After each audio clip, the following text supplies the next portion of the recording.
జనసేన నేత ఎమ్మెల్సీ నాగబాబు సంచలన వ్యాఖ్యలు చేశారు. తాను ఒక సగటు భారతీయుడునని, హిందువుని అని చెప్పుకొచ్చారు. పరమాత్మను నమ్ముతానని, హిందువు అనేది నమ్మకమే, మతమే కాదని, ఇది ఒక ధర్మం అని తెలిపారు. ఈ దేశంలో పుట్టిన ప్రతి ఒక్కరూ హిందువేనని, ఇక్కడ ద్వారకులకు కూడా చోటు ఉంది కాబట్టి తాను హిందువునే అని అన్నారు. తన ధర్మాన్ని గౌరవిస్తూ ఇతరుల విశ్వాసాలను కించపరచకుండా బతుకుతున్న కాబట్టి ప్రౌడ్ సనాతన హిందువునని చెప్పారు. అందుకే తాను ఎమ్మెల్సీగా మండలిలో అడుగుపెట్టిన తొలిసారే అర్చకుల జీతాలు పెంచాలని కోరినట్లు వెల్లడించారు. వైసీపీ వాళ్లకు ఇతరుల పర్సనల్ విషయాలపై ఉన్న ఆసక్తి ప్రజలపై ఉండదని విమర్శించారు. 2020లోనే రామతీర్థం రాముడి శిరస్సును తీసేసినా వైసీపీ పట్టించుకోలేదన్నారు. నమస్తే, నేను మీ నాగబాబుని. ఒక సగటు భారతీయుడిని, ఒక హిందువుని.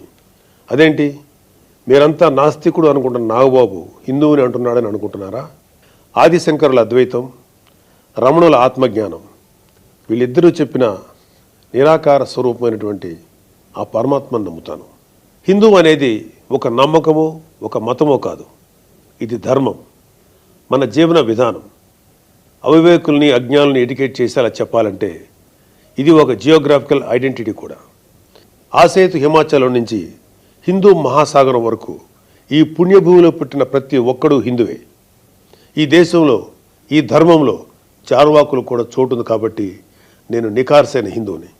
నా ధర్మాన్ని గౌరవిస్తూ ఇతరులను కించపరచకుండా బతుకుతున్న ఒక ప్రౌడ్ సనాతన హిందువుని. అందుకే నాకు ఎమ్మెల్సీగా కౌన్సిల్లో మాట్లాడే అవకాశం రాగానే హిందూ మతం కోసం పాటుపడే అర్చకుల చాలని జీతబత్యాల గురించి మాట్లాడాను.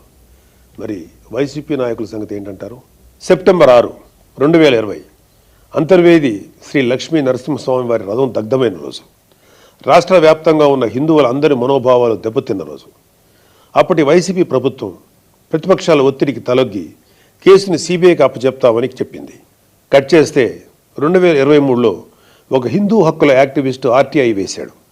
దానికి సిబిఐ ఏం సమాధానం చెప్పిందో తెలుసా? అసలు ఈ కేసు మేము టేకప్పే చేయలేదని చెప్పారు. మసిపూసి మారేడికాయ చేయడంలో ఎక్స్పర్ట్స్ అయినటువంటి ఒక్క వైసీపీ నాయకుడైనా దీని మీద మీడియాలో మళ్ళీ మాట్లాడడం చూసారా? అయినా వీళ్ళకి అవతల వాళ్ళ పర్సనల్ జీవితాల మీద ఉన్న ఇంట్రెస్ట్ మన హిందూ దేవాలయాల మీద ఎక్కడ ఉంటుంది? డిసెంబర్ 2020 రామతీర్థం రాముడు మనకు ఒక దైవం.